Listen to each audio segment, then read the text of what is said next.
अब आप सुनेंगे बैसाख मास की संपूर्ण व्रत कथा। अब आइए जानते हैं बैसाख मास की पूजा विधि। बैसाख माह के स्नान पर्व की परंपरा आरंभ हो जाती है। हिंदू पंचांग के अनुसार प्रत्येक माह किसी न किसी रूप में बहुत ही प्रभावशाली रूप से अक्सर डालने वाले होता है। बैसाख मास में श्री विष्णु भगवान का पूजन और गंगा स्नान की महत्ता बहुत अधिक रही है। इस माह के आरंभ से ही बैसाख माह स्नान का आरंभ होता है। इस पर्व के दौरान पवित्र नदियों और धर्म स्थलों पर लोगों का आना आरंभ होने लगता है। इस माह का प्रत्येक दिन किसी न किसी रूप में पूजा पाठ और जप तप के संदर्भ में बहुत ही शुभदायक होता है। शास्त्रों के अनुसार बैसाख प्रतिपदा से ही गर्मी शुरू हो जाती है और वही देश के अलग अलग स्थानों पर इस उत्साह को अलग अलग नामों से मनाया जाता है। पंजाब में बैसाखी का पर्व होता है। बंगाल में पहला बैसाख, आसाम में बिहू विशु जैसे नाम होते हैं। ओडिशा में पाना संक्रांति इत्यादि नामों से माना जाता है। इस बरस बैसाख स्नान का आरंभ 12 अप्रैल से शुरू होकर 12 मई तक रहेगा। बैसाख माह की लंबी अवधि फलदायी होती है। इसी के साथ प्रयागराज और हरिद्वार में इस मौके पर भक्तों का जमावड़ा होता है। बैसाख मास पर कई महात्म्यपूर्ण पर्व भी आते हैं, जिनके समय बैसाख स्नान की उत्तम तिथि भी होती है। इस समय पर स्नान का महत्व कई गुना बढ़ जाता है। बैसाख मास की शुरुआत अप्रैल और मई के मध्यम में होती है। कहा गया है कि बैसाख नक्षत्र से संबंध होने के कारण इस माह को बैसाख नाम प्राप्ति हुआ है। इस समय के दौरान जीवन को सुखी और समृद्धि करने के अनेकों अवसर मिलते हैं। इस शुभ समय पर जितना भजन कीर्तन और दान किया जाए वो कई गुना शुभता देने में सहायक बनता है। इस बैसाख मास में भगवान श्री विष्णु देवी की उपासना का विधान है। श्री बांके बिहारी जी की चरणों के दर्शन भी इसी मास में होता है। बैसाख माह की प्रतिपदा से ही इस माह के शुभ दिनों का आरंभ होता है। इस दिन पवित्र नदियों अथवा जलाशयों इत्यादि में स्नान किया जाता है। अगर यह सब संभव न हो पाए तो घर पर ही नहाने के पानी में गंगा जल मिलाकर स्नान किया जा सकता है। साफ स्वच्छ वस्तु धारण करते हुए श्री विष्णु भगवान का स्मरण किया जाता है। तुलसी का पौधा भी लगाया जाता है और संपूर्ण माह इसकी पूजा होती है। इसके साथ ही रात्रि जागरण भजन कार्य होता है। पूजा अर्चना के लिए श्रद्धालुओं और भक्तों की भीड़ सभी मंदिरों और धर्म स्थलों पर भी लगनी आरंभ हो जाती है। बैसाख माह की सुबह से ही पूजा का सिलसिला शुरू हो जाता है और जो रात्रि भर तक जारी रहता है। इस समय भगवान को भोग स्वरूप मौसम के अनुरूप फल और खास पदार्थ अर्पित किया जाता है। पानी का दान इस समय पर बहुत ही प्रभावशाली माना गया है।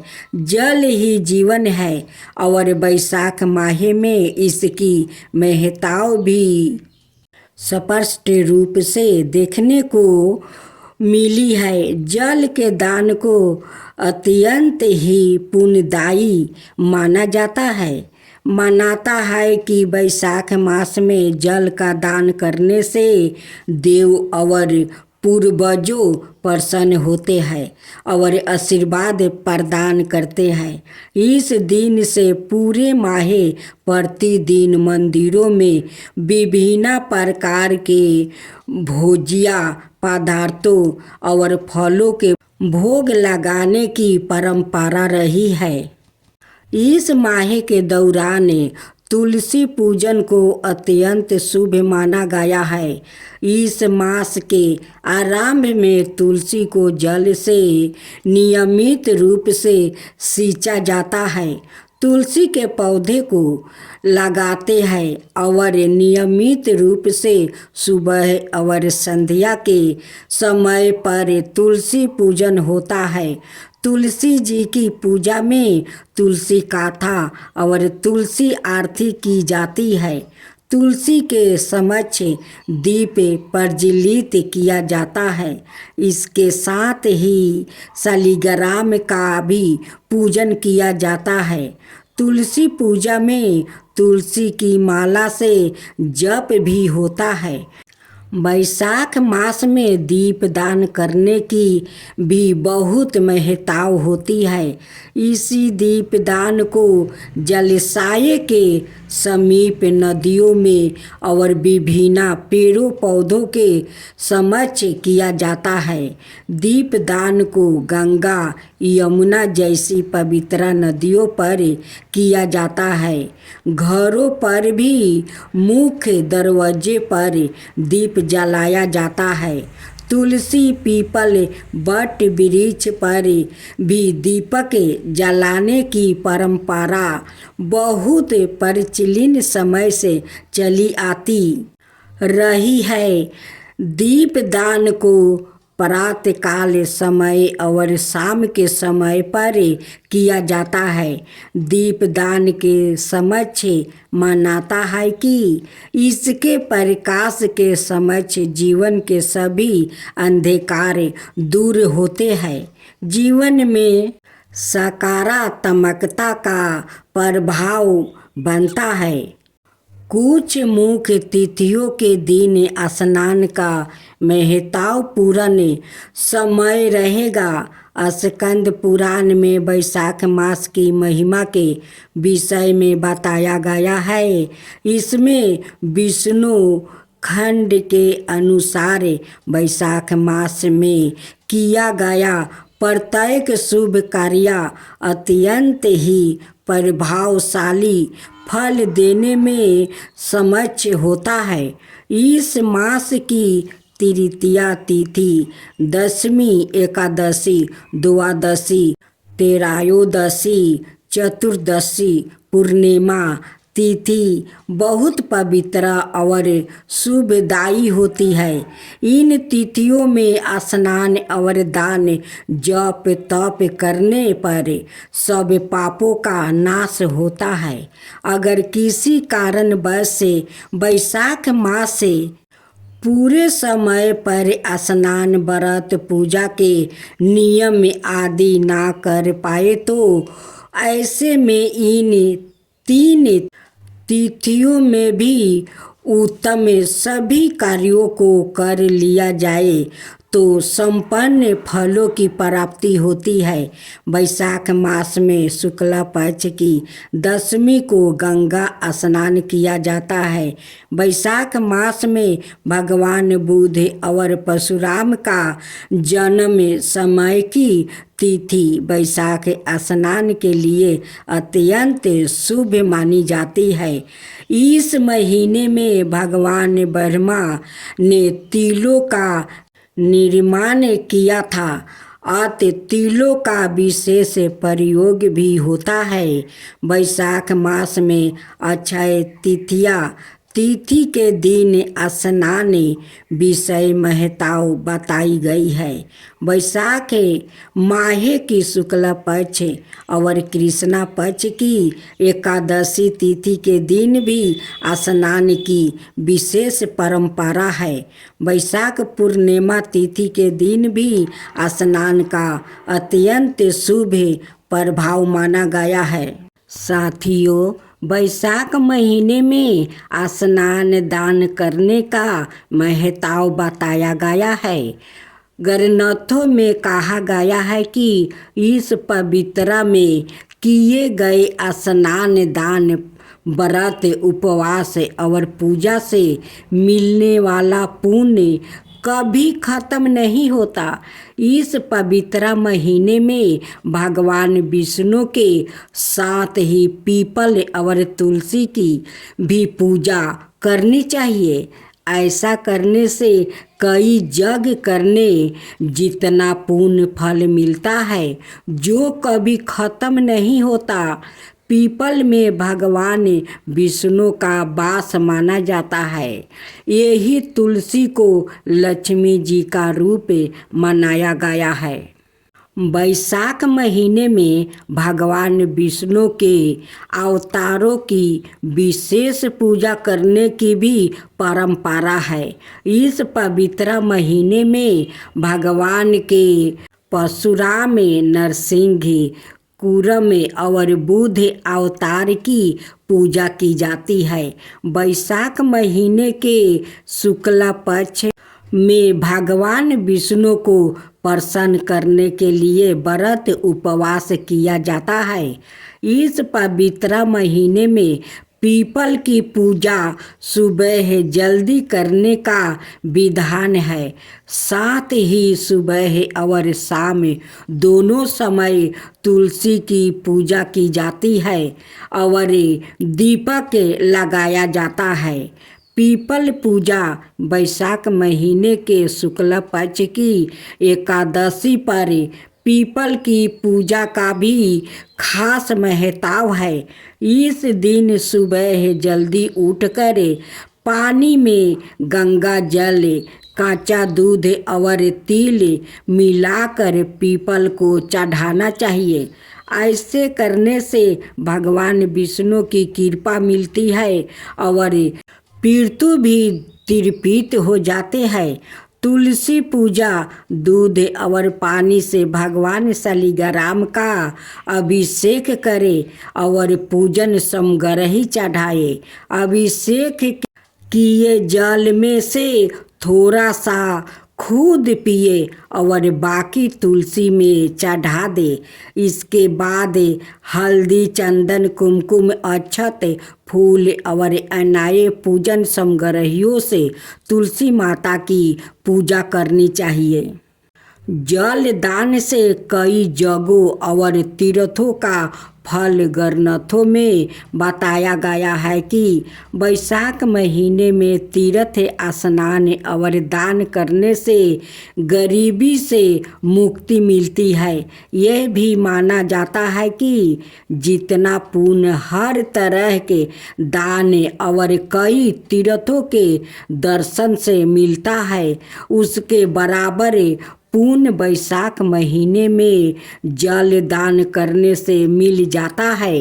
इसलिए इस महीने में तुलसी और पीपल को जल चढ़ाना चाहिए। साथ ही पानी पिलाकर लोगों की सेवा करनी चाहिए।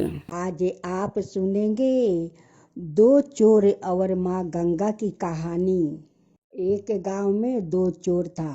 दोनों चोरी करने जाता था, लेकिन एक चोर का दिल में बहुत ममता था और एक चोर कठोर था।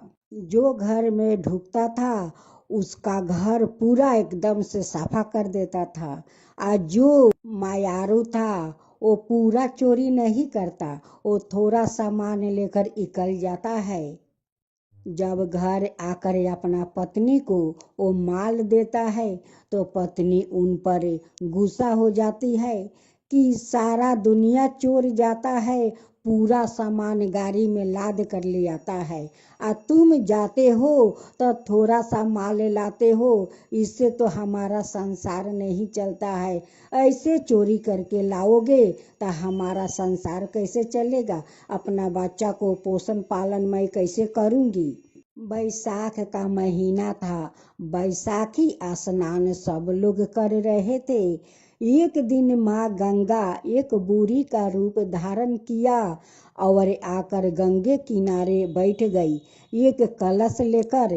एक दिन जो धनी चोर था एक दिन कलश उठाकर लेकर जा रहा था, और उधर से वो मायारू चोर आ रहा था। वो देखता है कि एक कलश तो उस बूढ़ी माई के पास था। वो मायारू चोर कहता है कि देख भाई, तू गाड़ी लाद कर माल चोरी करके लाता है, ऊपर से तुम बूढ़ी माई का कलश भी उठा लिया, ये तो गलत किया है। इस कलश को बूढ़ी माँ को लौटा दे। वो मायारू चोर वो कलश लेकर आता है और बूढ़ी माई से कहता है कि बूढ़ी माँ, आप कलश पीछे रख कर उधर मुख करके बैठ जाती हो, देखो तो तुम्हारा कलश वो चोर उठा कर ले जा रहा था। बूढ़ी माई कहती है कि बेटा, तुम भी तो चोर हो, तुम भी तो चोरी करने जाते हो। वो चोर कहता है कि बूढ़ी अम्मा, मैं चोरी करने जरूर जाता हूँ, लेकिन पूरा धन चोरी नहीं कर पाता हूँ, थोड़े धन लेकर आ जाता हूँ। आ घर में मेरी पत्नी मुझसे गुस्सा हो जाती है, कहती है कि इतने धन से क्या होगा, मेरा संसार नहीं चलेगा, मेरा बच्चा को पोषण पालन नहीं होगा। वो मुझ पर गुस्सा करती है।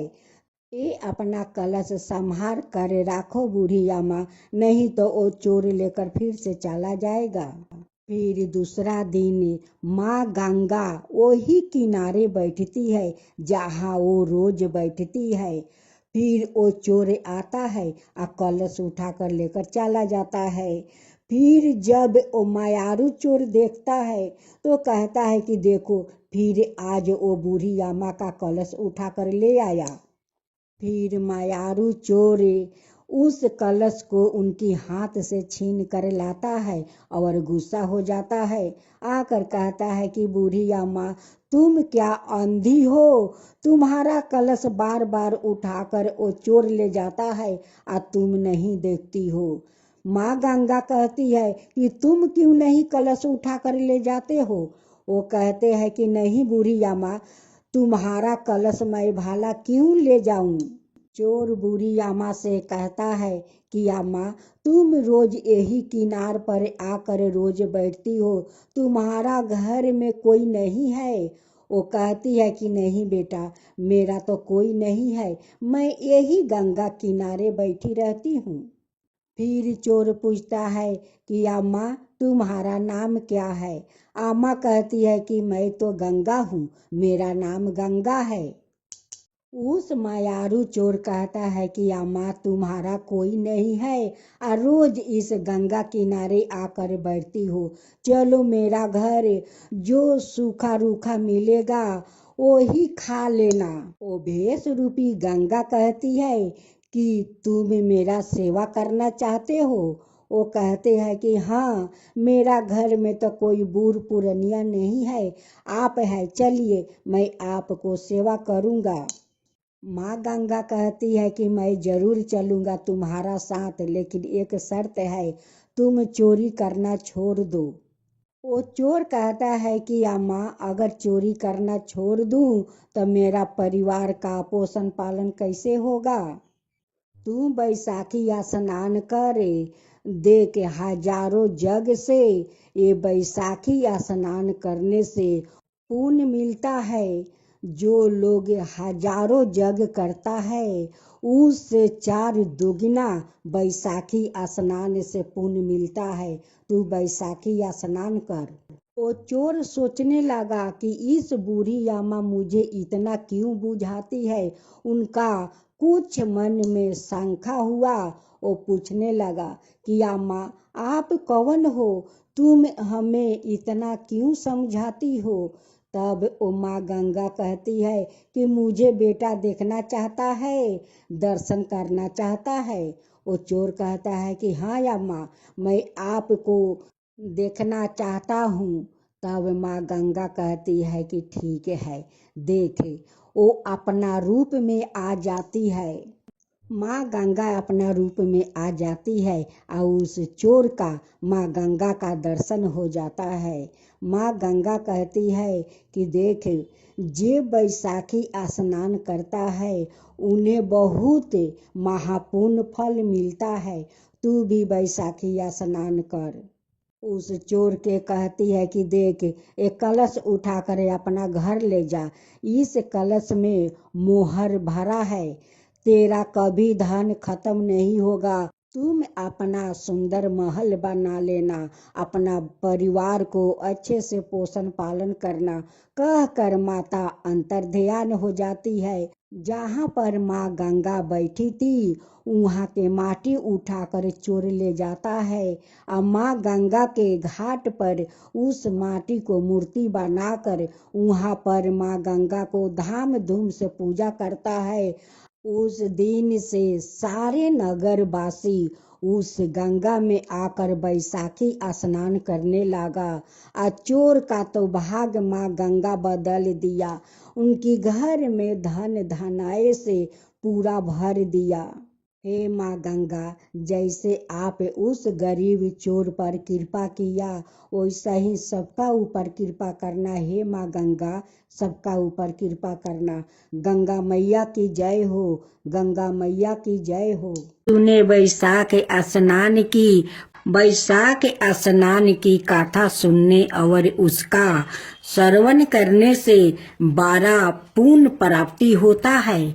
ऐसा माना जाता है कि जैसे बैसाख मास में गंगा स्नान करने से सभी पाप नष्ट हो जाते हैं, वैसे ही इन कथाओं को श्रद्धा से सुनने मात्रा से मनुष्य को मोक्ष की प्राप्ति होती है।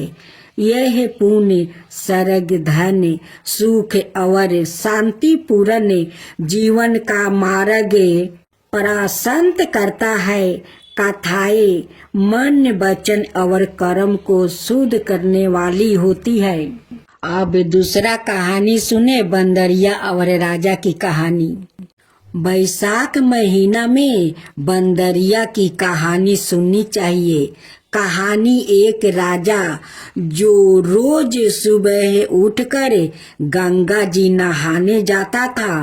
राजा ने सबको यह बोल रखा था कि मेरे से पहले कोई गंगा जी में नहीं नहाएगा। एक बंदरिया थी जो रोज से पहले नहा लेती थी। जब राजा नहाने जाता था तो उसको पानी हिलता हुआ दिखाई देता था। जब राजा को इस बात पर शंका हुआ, कोई मेरे से पहले नहाता है, तो राजा ने वहां पर पहरा बैठा दिया। गंगा किनारे एक पहाड़ी थी जहां पर वो बंदरिया बैठी रहती थी। राजा के नहाने से पहले ही वो नहाकर पहाड़ी पर बैठ जाती थी।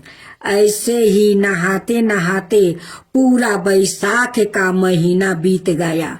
एक दिन उस बंदरिया को नहाते हुए सिपाहियों ने देख लिया और पकड़कर राजा के पास ले गया। राजा का यह प्रण था कि अगर कोई औरत मेरे से पहले नहाएगी तो उसे विवाह कर लूंगा। राजा ने बंदरिया से विवाह कर लिया। बैसाख नहाने के पुण्य से बंदरिया के गर्भ लग गई। पूरा 9 महीना होने को आया तो तब बंदरिया ने राजा से पूछा कि जब मेरे बच्चा होने का समय आएगा तो मैं क्या करूंगी। तब राजा ने महल में घंटी बंधवा दिया और बोला कि जब तुम्हारे दर्द उठे तो इस घंटी को बजा देना, फिर मैं आकर बंदोबस्त कर दूंगा। राजा के और भी रानियां थी जिनके बच्चा नहीं था। बंदरिया का बच्चा होने वाला था। यह बात उनको जला रही थी। घंटी बांधी हुई देखकर उन्होंने पूछा कि ये घंटी क्यों बांध राखी हो। तब बंदरिया ने बोली कि जब मेरा बच्चा होने वाला होगा तब राजा को बुलाने के लिए यह घंटी बांधी है। तब रानियों बोली कि एक बार घंटी बजाकर तो देखो कि राजा आते हैं या नहीं। बंदरिया ने घंटी बजाई और राजा आ गया। जब राजा ने आकर पूछा कि घंटी क्यों बजाई तो बंदरिया बोली कि इन रानियों ने मुझसे कहा था कि एक बार घंटी बजाकर देखो कि राजा जी आते हैं या नहीं। तब राजा ने बोला कि दोबारा ऐसा मत बजाना और थोड़ा दिन बाद बजाना। जब बंदरिया के बच्चा होने वाला था तो बंदरिया ने खूब घंटी बजाई पर राजा नहीं आया। जब बंदरिया ने रानियों से पूछा कि अब क्या होगा, मैं बच्चे को जन्म कैसे दूंगी। तब रानियों ने बंदरिया से कहा कि आंखों पर पट्टी बांध लो और नीचे मुंह कर ले। बंदरिया के बैसाख नहाने से बहुत सुंदर लड़का हुआ। जब रानियों ने यह देखा कि बहुत सुंदर लड़का हुआ है तो रानियों ने दासी से कहा कि इस बच्चे को नदी में डुबा कर आ जाओ और बंदरिया के पास पत्थर को रख दो और राजा को बोलो कि बंदरिया के पत्थर हुआ है। राजा ने इस बात को सुनकर अपने मन में संतोष कर लिया कि और रानियों की तरह इसका भी बच्चा कैसा हो सकता है। उधर उस दासी से बच्चा नदी में नहीं फेंकवाया गया। वो उस बच्चे को वहां पर काम कर रहे कुम्हार के बर्तन में राख कर आ गई। जब कुम्हार कुम्हाइन ने किसी बच्चे की रोने को आवाज सुनी तो उन्होंने वहां जाकर देखा तो बच्चा था। तब कुम्हार ने कुम्हानी से कहा कि भगवान ने हमारी सुन ली है, हमारे बच्चे नहीं है और भगवान ने हमें बच्चा दे दिया है। अगर तू इस बच्चे को पालन पोषण कर सके तो इसे हम अपने घर ले चल। कोमैन राजी हो गई और उन दोनों ने उसको पाल पोस कर बड़ा कर दिया। लड़के को इस बात को पता चल चुका था कि वो बंदरिया का पेट से जन्म लिया था और रानियों ने उसको मारने के लिए दासी को दे दिया था। एक दिन वो लड़का कुम्हार का बनाया हुआ हाथी घोड़ा को ले जाकर कुएं पर बैठ गया जहां पर दासियों पानी भरने आई थी। उनको देखकर वो लड़का बोला कि मेरे हाथी घोड़ा पानी पी लो। तब दासियों उसकी बात सुनकर हंसने लगी और बोली कि कभी मिट्टी के हाथी घोड़ा भी पानी पीते हैं क्या। तब वो लड़का बोला कि कभी बंदरिया के भी पत्थर होते हैं क्या? यह बात सुनकर दासियों ने रानियों से जाकर कह दिया। यह बात सुनकर रानियों ने जहर का लड्डू बनाकर कुम्हार के लड़के के लिए भेज दिया। भगवान की कृपा से जहर के लड्डू बूंदी का लड्डू बन गया। दूसरे दिन रानियों ने देखा कि वो लड़का मारा नहीं है। तब रानियों ने राजा से जिद करके कुम्हार को उस बस्ती से निकलवा दिया। कुम्हार जंगल में रहने लगा। गण गौर का महीना आ गया। कुम्हार का लड़का 110 घारा बनाया। 110 गोली ले घरों में पानी भर कर बगीचे में जाकर बैठ गया, जहाँ पर राजा के साहूकारों की लड़कियां गण गौर पूजन के लिए मिट्टी ले जाने के लिए आई। वहाँ पर पहले तो उन्होंने खूब खेला कूदा। जब उनको प्यास लगी तो वो उस लड़के के पास पानी पीने के लिए आई। तब वो लड़का बोला कि मेरे पास गोली है, उसको तुम खाती जाओ और मेरे चारों तरफ फिरती जाओ, तब तुमको पानी पियाऊंगा। इस बात से उनमें से कई लड़कियां पहले तो राजी नहीं हुई, पर प्यास मिटाने के लिए मान गई।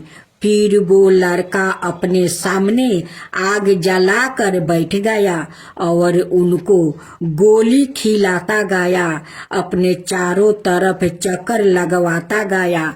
ऐसा करने से सब लड़कियों के गर्भ रह गई। जब यह बात उन लड़कियों के माता पिता को पता चली तो उन्होंने उन लड़कियों से पूछा कि ऐसा कैसे हुआ।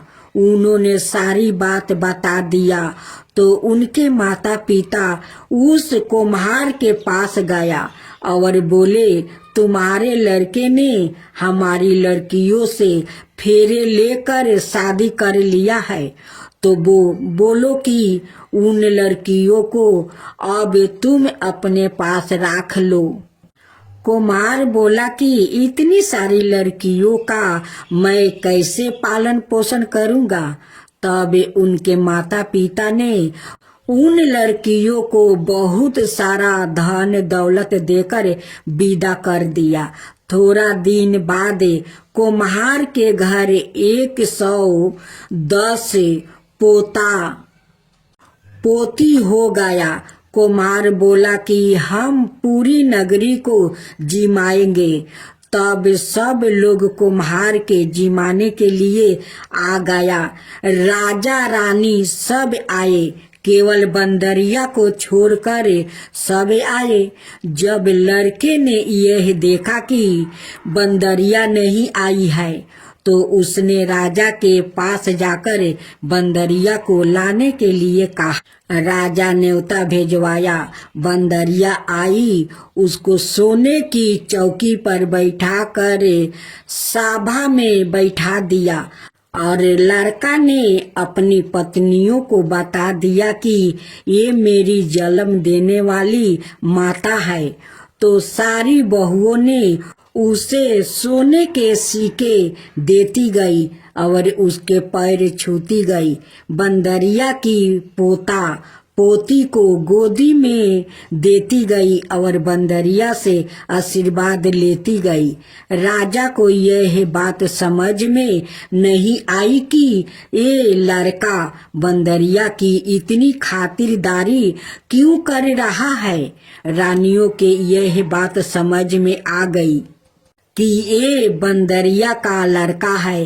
राजा ने सबसे बोला कि मेरा तो अपमान हो गया है, मैं यहाँ से जा रहा हूँ। तब लड़के ने राजा को रोका और बोला कि आप क्यों जा रहे हैं।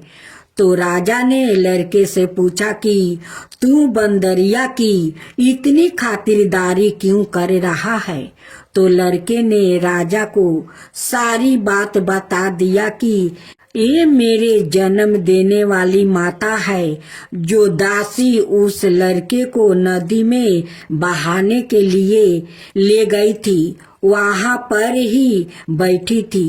वो दासी भी राजा को सारी बात बता दिया।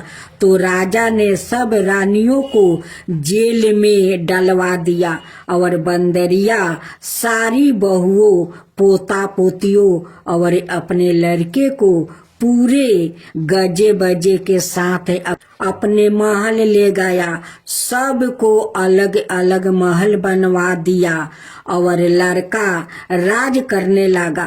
राजा ने कुम्हार से कहा कि आप दोनों भी मेरे साथ चलो, लेकिन कुम्हार राजी नहीं हुआ। फिर राजा ने कुम्हार को बहुत सारा धन दौलत दे दिया। तब सभी लोग बोलते हैं कि बैसाख महीने में नहाने से बहुत पुण्य मिलता है। जैसे बंदरिया बैसाख नहाई, राजा को राज मिला, उसी तरह आपको भी भगवान सुख संपत्ति प्रदान करेंगे। तो भक्त जनों, बड़े बड़े लोग कहते आए हैं, भक्त के बस में है भगवान। यह बात बिल्कुल सच है। अगर हम दिल से उसको मानते हैं तो भगवान हमारे हमेशा साथ रहता है, हर काम में हमारा साथ बैठता है। आपने बहुत कहानी सुनी होगी जिसमें भगवान उनके साथ उनके हर काम में हाथ बटाते हैं। जैसे ब्रह्मानंद गुरु जब सिर पर गठर लेकर आते हैं तो उनका गठर अपने आप उनके सिर से ऊपर उठ कर आता था। उसी प्रकार कृष्णा भक्त जानाबाई जब घर का काम करती थी और काम करते समय भगवान के भजन करती थी, तो जब वो थक जाती थी तो उसका आधा काम खुद भगवान करते थे।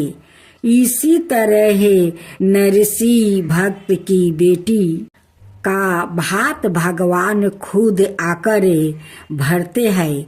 दोस्तों, भगवान तो हमेशा हमारे साथ है, बस वो तो हमारी श्रद्धा देखता है कि कितनी है।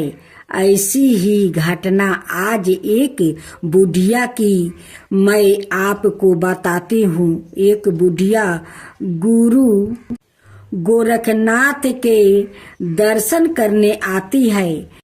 जाते समय एक दुकानदार की दुकान से वो गुरु गोरखनाथ की मूर्ति चोरा लेती है। जब वो मूर्ति चोरा कर थोड़ी दूर चलती है तो उसकी आत्मा उसे कोसती है और वो आगे नहीं चल पाती है। वो वापस दुकानदार के पास जाती है और कहती है, बेटा मुझे माफ कर दो, मैंने तेरी दुकान से ये मूर्ति चुरा ली थी, मुझे कोई भी सजा दो पर मुझे माफ कर दो। दुकानदार कहता है, तुम मेरी माँ के समान हो, मैं तुम्हें क्या सजा दे सकता हूँ। साजा देने वाले तो गुरु महाराज है। जब तुम यह मूर्ति चुरा कर ले गई थी तो तुम्हारा बटवा यही रह गया था जिसमें 2000 रुपये थे। उसकी कृपा हो तो कोई किसी का कुछ नहीं बिगाड़ सकता है। उसके बाद बुढ़िया माँ कहती है, मैं यह पैसा तुझसे नहीं लूंगी, यह पैसा तेरे है। मुझे आज मेरे गुरुजी मिल गया है। वो बहुत खुश होती है और घर चली जाती है। वो हर रोज खाना खाने से पहले गुरु गोरखनाथ को खाना खिलाती है, नहलाती है, कपड़े बदलती है, हर रोज ऐसे ही पूजा करती है। एक दिन वो बीमार हो जाती है और अपनी बहू को गुरु की सेवा करने को कहती है। उसके बाद उसकी बहू के हाथ में मूर्ति छूट जाती है तो बुढ़िया माँ रोने लगती है और जिद करने लगती है, डॉक्टर को बुला कर लेकर आओ, गुरु को चोट लग गई है। जब वो बहुत समझने के बाद भी नहीं मानती, उसका वहम खत्म करने के लिए उसका बेटा डॉक्टर को बुला कर लाता है। डॉक्टर आता है और जब वो उसका वहम मिटाने के लिए मशीन लगा कर देखता है तो मूर्ति का दिल धड़कने लगता है। डॉक्टर बहुत घबरा जाता है और बार बार मशीन लगा कर देखता है, तभी भी ऐसे ही धक धक की आवाज आती है। डॉक्टर बहुत घबरा जाता है और बुढ़िया माँ के चरणों में पड़ जाता है। दोस्तों, सच्ची भक्त हो तो आपने भक्तों की लाज बचाने के लिए भगवान जरूर आता है। ऐसी ही और कहानियों पढ़ने के लिए नीचे दिए गई लिंक पर करें। जय श्री कृष्णा, राधे राधे। अब आप सुनेंगे कृष्णा बाई की कथा, श्री कृष्णा और उनकी भक्त की कहानी। समुंदर के किनारे एक गांव में कृष्णा बाई नाम की बुढ़िया माता रहती थी। वो भगवान श्री कृष्णा की परम भक्त थी। वो एक झोपड़ी में रहती थी। कृष्णा बाई का वास्तविक नाम सुखिया था, पर कृष्णा भक्त के कारण उनका नाम गांव वालों ने कृष्णा बाई रख दिया। घर घर में झाड़ू पोछा, बर्तन और खाना बनाना ही उनका काम था। कृष्णा बाई रोज फूलों की माला बनाकर दोनों समय श्री कृष्णा जी को पहनाती थी और घंटों कान्हा से बात करती थी। गांव के लोग वही सोचते थे कि बुढ़िया पागल है। एक रात श्री कृष्णा जी ने अपनी भक्त कृष्णा बाई से यह कहा कि कल बहुत बड़ा भूचाल आने वाला है, तुम यह गांव छोड़कर दूसरे गांव चली जाओ। अब क्या था, मालिक का आदेश था। कृष्णा बाई ने अपना सामान इकट्ठा करना शुरू किया और गांव वालों को बताया कि कल सपने में कान्हा आए थे और कह रहे थे कि बहुत प्रलय होगा, गांव छोड़कर पास के गांव में चली जा। अब लोग कहाँ उस बुढ़िया पागल की बात मानने वाले थे। जो सुनता वही जोर जोर ठहाके लगाता। इतने में बाई ने एक बैलगाड़ी मंगवाई और अपने कान्हा की मूर्ति ली और सामान की गठरी बांधकर गाड़ी में बैठ गई और लोग उसकी मूर्खता पर हंसते रहे। बाई जाने लगी। अपने गांव की सीमा पार कर आगे गांव में प्रवेश करने ही वाली थी कि उसे कृष्णा की आवाज आई, अरे पगली, जा अपनी झोपड़ी में से ओ सुई ले आ जिसे तू माला बनाकर मुझे पहनाती है। यह सुनकर बाई बेचैन हो गई और तड़प गई कि मुझसे यह भारी भूल कैसे हो गई। अब मैं कान्हा की माला कैसे बनाऊंगी। उसने गाड़ी वाले को वहां रोका और बदवा से अपने झोपड़ी की तरफ भागी। गांव वालों उसके पागलपन को देखते और खूब मजाक उड़ाते रहे। बाई ने झोपड़ी के तिनकों में से फंसी हुई सुई को निकाला और फिर पागलों की तरह दौड़ते हुए गाड़ी के पास आई। गाड़ी वाले ने कहा कि बाई तू क्यों परेशान है, कुछ नहीं होना। बाई ने कहा अच्छा अब चले। अरे जल्दी से अपने गांव की सीमा पार कर।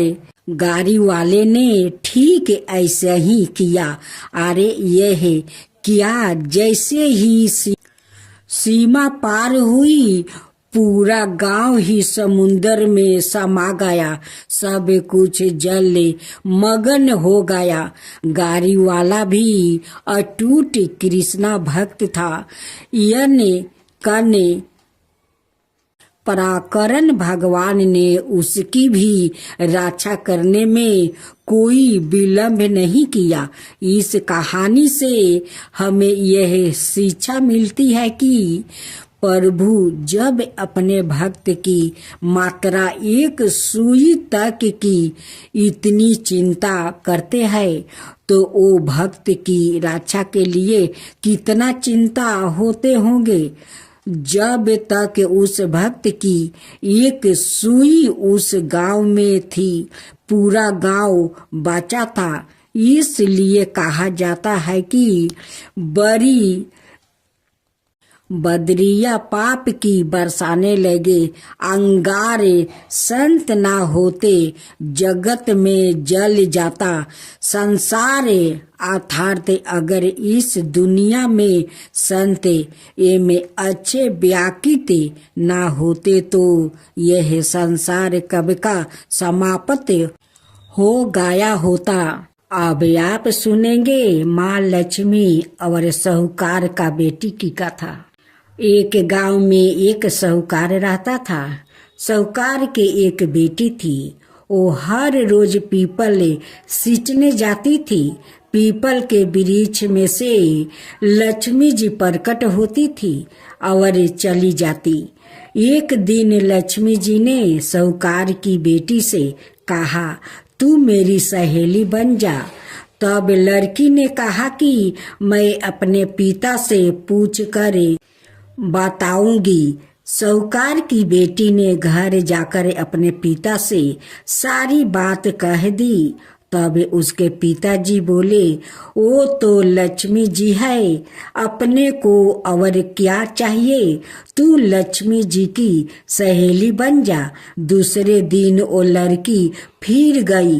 तब लक्ष्मी जी पीपल के पेड़ से निकल कर आई और कहा सहेली बन जा। तो लड़की ने कहा बन जाऊंगी और दोनों सहेली बन गई। लक्ष्मी जी ने उसे खाने का न्योता दिया। घर आकर लड़की ने माँ बाप को कहा कि मेरी सहेली ने मुझे खाने का न्योता दिया है। तब बाप ने कहा कि सहेली के जिमाने जाइयो पर घर को संभाल कर जाना। तब वो लक्ष्मी जी के यहाँ जिमाने गई तो लक्ष्मी जी ने उसे साल दुसाला ओढ़ने के लिए दिया। रुपये दिए, सोने की चौकी, सोने की थाली में 36 प्रकार का भोजन परोस कर दिया। भोजन कर जब वो जाने लगी तो लक्ष्मी जी ने पाला पकड़ लिया और कहा कि मैं भी तेरे घर भोजन करने जाऊंगी। तो उसने कहा आ जाइए। वो घर जाकर चुपचाप बैठ गई। तब बाप ने पूछा कि बेटी सहेली के यहाँ भोजन कर आ गई और तू उदास क्यों बैठी है। तो उसने कहा, पिताजी, मेरे को लक्ष्मी जी ने इतना दिया, अनेक प्रकार के भोजन कराया, परंतु मैं कैसे भोजन कराऊंगी? अपने घर में तो कुछ भी नहीं है। तब उसके पिता ने कहा कि गोबर मिट्टी से चौका लगाकर घर की सफाई कर लो, 4 मुख वाला दिया जलाकर लक्ष्मी जी का नाम लेकर रसोई में बैठ जाना। लड़की सफाई करके लड्डू लेकर बैठ गई। उसी समय एक रानी नहा रही थी। उसका 9 लाखा हार चील उड़ कर ले आई और उसके घर वो 9 लाखा हार डाल गई और उसका लड्डू ले गई। बाद में वो हार को तोड़ कर बाजार में गई और सामान लाने लगी। तो सोनार ने पूछा कि क्या चाहिए? तब उसने कहा कि सोने की चौकी, सोने का थाल, साल दुसाला दे दो, मोहर दे दो और समगरी दे दो। 36 प्रकार का भोजन हो जाए, इतना सामान दे। सारी चीजें लेकर बहुत तैयारी करी और रसोई बनाई। तब गणेश जी से कहा कि लक्ष्मी जी को बुलाओ।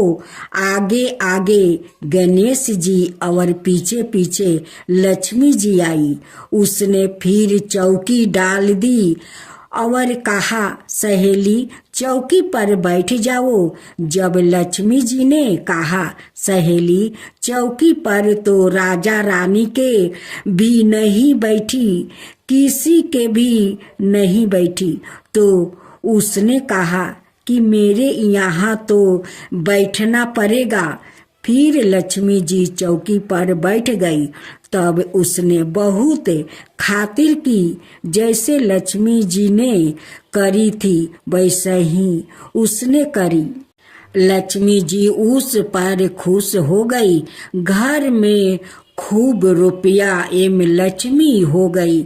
साहूकार की बेटी ने कहा, मैं अभी आ रही हूँ, तुम यही बैठा रहना। और वो चली गई। लक्ष्मी जी गई नहीं और चौकी पर बैठी रही। उसको बहुत दौलत दी। हे लक्ष्मी जी, जैसा तुमने साहूकार की बेटी को दिया वैसा ही सबको देना। कहते सुनते हुंकार भरते अपने सारे परिवार को दिए। पीहर में देना, ससुराल में देना, बेटे पोते को देना। हे लक्ष्मी माता, सबका कष्ट दूर करना, दरिद्रता दूर करना, सबकी मनोकामना पूर्ण करना। माँ लक्ष्मी की जय हो, माँ लक्ष्मी की जय हो। गणेश भगवान आप सुने माँ तुलसी की कथा। भगवान विष्णु ने जब श्री कृष्ण रूप में अवतार लिया, तब रुक्मिणी और सत्यभावना उनकी पटरानी हुई। सत्यभावना पूर्व जन्म में एक ब्राह्मण की पुत्री थी। युवावस्था में ही एक दिन उनके पति और पिता को एक राक्षस ने मार दिया। कुछ दिनों तक ब्राह्मण की पुत्री रोती रही। इसके बाद उसने सवाए को विष्णु भगवान की भक्ति में संपीड़ित कर दिया। वो सभी एकादशी का व्रत रखती और कार्तिक मास में नियम पूर्वक सूर्योदय से पूर्व स्नान करके भगवान विष्णु और तुलसी की पूजा करती थी। बुढ़ापा आने पर एक दिन जब ब्राह्मण की पुत्री डुबकी लगाई, तब बुखार से कांपने लगी और गंगा तट पर उसकी मृत्यु हो गई। उसी समय विष्णु लोक से एक विमान आया और ब्राह्मण की पुत्री का दिव्या शरीर विमान में बैठाकर विष्णु लोक पहुंचाया गया। जब भगवान विष्णु ने कृष्ण अवतार लिया तब ब्राह्मण की पुत्री ने सत्या भावना के रूप में जन्म लिया। कार्तिक मास में दीपदान करने के कारण सद्भावना को सुख और संपत्ति प्राप्ति हुई। नियमित तुलसी में जल अर्पित करने के कारण सुंदर वाटिका का सुख मिला। शास्त्रों अनुसार कार्तिक मास में किए गए दान पुण्य का फल व्याकितों को अलग जन्म में अवश्य प्राप्ति होता है। गुणवती नामक स्त्री ने कार्तिक मास में सुंदर द्वार पर तुलसी की एक सुंदर सी वाटिका लगाई। उस पुण्य के कारण वो अलग जन्म में सद्भावना बनी और सदाए कार्तिक मास का व्रत करने का कारण वो भगवान श्री कृष्णा की पत्नी बनी। यह है कार्तिक मास में तुलसी आराधना का फल। इस मास में तुलसी विवाह की भी परंपरा है, जो कार्तिक मास की पूर्णिमा तिथि को किया जाता है। इसमें तुलसी का पौधे को सजाए संवारे जाता है और भगवान शालिग्राम का पूजन किया जाता है। तुलसी का विवाहित विवाह किया जाता है। जो व्याकित यह चाहता है कि इसके घर में सदाए शुभ कार्य हो, सदाए सुख शांति का निवास रहे, उसे तुलसी की आराधना अवश्य करनी चाहिए। कहते हैं कि जिस घर में शुभ कर्म होते हैं वहाँ तुलसी हरी भरी रहती है और जहाँ अशुभ कर्म होते हैं वहाँ तुलसी कभी भी हरी भरी नहीं रहती है। तुलसी हमारी आस्था है और श्रद्धा की प्रतीक है और अपरिमित औषधियों गुणों से युक्त भी। बरस भर तुलसी में जल अर्पित करना और संध्या काल तुलसी के नीचे दीप जलाना अत्यंत श्रेष्ठ माना जाता है। कार्तिक मास में तुलसी के समीप दीपक जलाने से मनुष्य अनंत पुण्य का भागी बनता है। इस मास में तुलसी के समीप दीपक जलाने से व्याकित को साक्षात लक्ष्मी की कृपा प्राप्ति होती है, क्योंकि तुलसी में साक्षात लक्ष्मी का निवास माना गया है।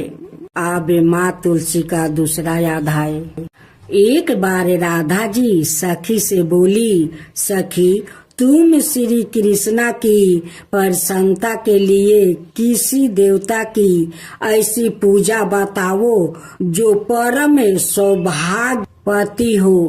तब समस्त सखियों में श्रेष्ठ चंद्र नाना ने अपने हृदय में एक क्षण तक कुछ विचार किया, फिर बोली, राधे परम सौभाग्यदायक और श्री कृष्णा की भी प्राप्ति के लिए वरदायक व्रत है तुलसी की सेवा। तुम्हें तुलसी सेवन का ही नियम लेना चाहिए, क्योंकि तुलसी का यदि स्पर्श अथवा ध्यान, नाम संकीर्तन आरोपण चेतन किया जाए तो महान पुण्य प्रदान होता है। हे राधे, जो प्रतिदिन तुलसी की भक्ति करते हैं वो कोटि सहस्त्रों योगों तक अपने उस कीर्तन का उत्तम फल भोगते हैं। मनुष्यों की लगाई हुई तुलसी जब तक शाखा पर शाखा, बीज, पुष्पा और सुंदर दलों का साथ पृथ्वी पर बढ़ती रहती है, तब तक उनके वंश में जो जन्म लेता है वो सभी हो हजारों कलापों तक श्री हरि के धाम में निवास करते हैं। जो तुलसी मंजीरी सिर पर राख कर परन त्याग करता है, वो सैकड़ों पापों से युक्त क्यों न हो, यमराज की उनकी ओर देख भी नहीं सकते हैं। इस प्रकार चंदर नाना की कही बात सुनकर परमेश्वरी श्री राधा ने साक्षात श्री हरि को संतोष करने वाले तुलसी सेवन का व्रत आरंभ किया और केतकी वन में 100 हाथ गोलाकर भूमि पर बहुत ऊंचा और अत्यंत मनोहर श्री तुलसी का मंदिर बनवाया, जिसकी दीवार सोने की जोड़ी थी और किनारे किनारे पद्म राग मणि लगाई थी।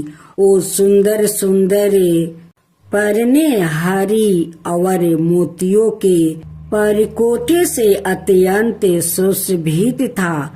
उसके चारों ओर परिक्रमा के लिए गली बनाई गई थी, जिसकी भूमि चिंतामणि से मंडित थी। ऐसे तुलसी मंदिर के मध्यम भाग में हरे फलों से सुशोभित तुलसी की स्थापना करके श्री राधा ने अभिजीत मुहूर्त में उनकी सेवा आरंभ किया। श्री राधा जी ने आश्वासन शुक्ला पूर्णिमा से लेकर चैत्र पूर्णिमा तक तुलसी सेवन व्रत का अनुष्ठान किया। व्रत आरंभ करने के उन्होंने प्रति मास पृथक पृथक रस से तुलसी को सींचा। कार्तिक में दूध से, मार्गशीर्ष में ईख के रस से, पूष में दर्छा रस से, माघ में 12 मासी आम के रस से, फागुन मास में अनेक वस्तुओं से मिश्रित मिश्री के रस से और चैत्र मास में पंचमृत से उनका सिंचन किया और वैशाख कृष्णा प्रतिपदा के दिन उद्यापन का उत्सव किया। उन्होंने 2 लाख ब्राह्मणों को 56 भोग से दीर्पित करके वस्तु और आभूषण के साथ दक्षिणा दी। मोटे मोटे दिव्य मोतियों का 1 लाख भरे और सौरन का 1 कोटि भर श्री गंगाचार्य को दिया। उस समय आकाश से देवता तुलसी मंदिर पर फूलों की वर्षा करने लगे। उसी समय सौरन सिंहासन पर विराजमान हरि प्रिया तुलसी देवी प्रकट हुई। उसके 4 भुजाएं थी, कमल दल के समान विशाल नेत्र थे। 16 बरस की सी अवस्था और स्वयं कांति थी। मस्तक पर हिमालय किरीट प्रकाशित था और कानों में कंचनमय कुंडल झलमला रहे थे। गरुड़ से उतर कर तुलसी देवी ने रंग वाली जैसी श्री राधा जी को अपनी भुजाओं से अंक में भर लिया और उनके मुख चंदर का चुंबन किया। तुलसी बोली, कालावती राधा, मैं तुम्हारी भक्ति से प्रसन्न हूँ। यहाँ इंद्रिया, मन, वृद्धि और चिंत द्वार जो मनोरथ तुमने किया है, वो सब तुम्हारे सम्मुख सफल हो गया है। इस प्रकार हरि प्रिया तुलसी को प्रणाम करके वृष भानु नंदिनी राधा ने उससे कहा, देवी, गोविंद का उगल चरणों में मेरी आहुति की भक्ति बनी रहे। तब तथास्तु कह कर हरि प्रिया अंतर्ध्यान हो गई। इस प्रकार पृथ्वी पर जो मनुष्य श्री राधिका का इस विचित्र उपाख्यान को सुनता है वो भगवान को पाकर कृतार्थ हो जाता है। अब माँ तुलसी का तीसरा अध्याय। कार्तिक महीने में एक बुढ़िया माई तुलसी जी को सिंचती और कहती,